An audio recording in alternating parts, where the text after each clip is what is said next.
تبلیغیان چې د تبلیغ نه راشي 4 میاشتې او 7 میاشتې تېرې کړي او واپس راشي نو د کلي خلکو له جوړ کړي هغه د کلي خلک چې هغه جوړ ته راشي نو دا خلک یو ګمان لري د دې تبلیغیانو متعلق دا سوچ لري چې دوی د کاره پټ شوي دوی د کوره پټ شوي دوی چکرو له لاړل دوی وخت ضایع کو نو دا تبلیغیانو ته بیا خپله کارګزاري بیانوي چې موږ تبلیغ نه تللو نو موږ څه وکړل زه یو مجمع کې ناست وم یو مجلس و هغه مجلس کې یو تبلیغي راغلی و د 7 میاشتو نه نو هغه بیا همداسې نورو کسانو ته دعوت ورکړ په هغې کې یو وکیل صاحب و او د وکیلانو متعلق خو دا مشهوره ده چې وکیل خبرې ډېرې کوي دې د وکیل وایي نو دا ورته وایي ته 4 میاشتو ته لاړ شه نو دا وکیل صاحب ورته وایي ته تللی وایي تاسې چلو کړو نو ما دا نه سوچ کو چې د امیر صاحب به اوس څه وایي ورته ما ورته څه نه وي چې تبلیغ والا څه کوي ځکه ما چې څه معلوم دی هغه دې خلکو ته نه دي معلوم چې تبلیغ والا څه کوي دې ملانو ته هم نه دي معلوم دا ډېر ملا نه ویل چې تبلیغیانو ته یې کال نه لاړ شو دوی باندې بد لګي هغې تبلیغي ورته وایي چې زه سند ته تللی وم زموږ تشکیل سند ته شوی په سند کې موږ په داسې ځای کې کار کوو چې هلته د حکومت ریټ نشته بس هلته جس کې لاټي اس کې بینس زما روبرو باندې یو واقعه وشوه هلته په سند کې یو 2 زنانه دي بیزو کنډه کې را روان کړی دی یو 2 بدماشانو ته مخې ته ودرېدل ټوپکو ته دومره ګولۍ ځوړندې وي هغې زنانه ورته وایي دا بیزې موږ ته پرېږدی ځئ یوه زنانه زوروره وه به دوی په ډز وکړه به دې خپو کړي وایي ځئ که نه وجني ما ورته ویل چې لکه دا تاسو څه کوئ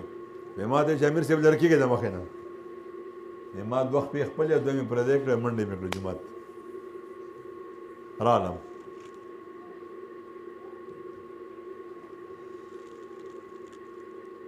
موږ چې مازدیګر ګشت له وتو نو مخکې سامنے موږ له یو هلک راغی هغه ته موږ وویل چې ورې موږ ستاسو په دې کلي کې ګشت کوو ته زموږ سره ځې نه دا د تبلیغیانو طریقه ده وی موږ دا سړی ځان سره روان کو دی به زموږ رهبر وي خلکو ته به موږ مخامخ کوي او ما خپلو ملګرو ته وویل چې د دې سړي دپاره دعا وغواړئ د الله چې خدای دې زموږ سره د دین په کار کې روان شو دا زړه یې قبول کړي دا لارې ته یې قبول کړي هغه سړی چې لاړ یو 100 کسانو ته موږ دعوت ورکړو محله ختمه شوه واپس موږ راتلو ده چې موږ کوم ځای نه روان کړي وو چې هلته رالو وی ځای تاسو ما ورته ویل چې ته موږ سره جومات ته نه ځې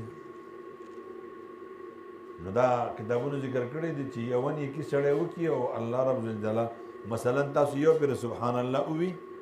او دوباره خو سبحان الله وي د دې مطلب دا دی چې دا لومبي الله قبول کړی دی ځکه د دویم توفیق درکړو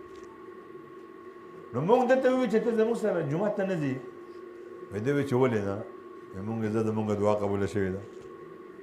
سړی مو جومات ته راوست جومات کې مولوي صاحب بیان کو دی موږ هلته کښېنو او ما ملګرو ته وویل چې د ماښامې بیان کېږي او دې ناستې تاسو به 2 رکعته لمونځ وکئ او الله نه به دعا وغواړئ چې الله موږ دومره وکړو دا زړه ولته بدل کړي دې سړي زموږ سره په جومات کې شپه تېره کړه او چې شپه یې تېره کړه موږ د شپې ولم دعا وغوښته وی تهجد ټایم کې دا سړی پاڅېد وی ما ته یې وی چې ما به خدای معاف کړي ما ورته چې ولې وی چې ما 53 مړي کړي 53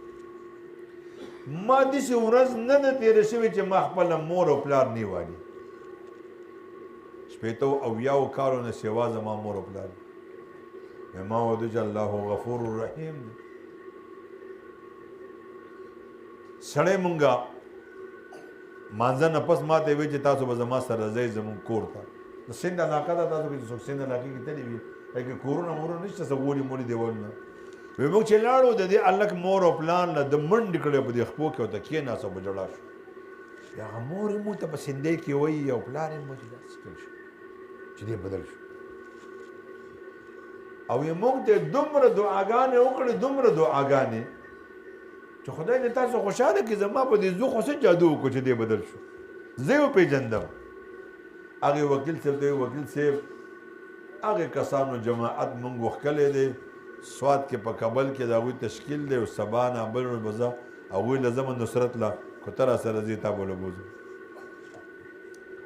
دا تبلیغیان دا کار ولې کوي دا تبلیغیان د دې دپاره دا کار کوي چې موږ ته خپله کارګزاري بیان چې موږ دومره بې لارې خلک لارې ته راوستل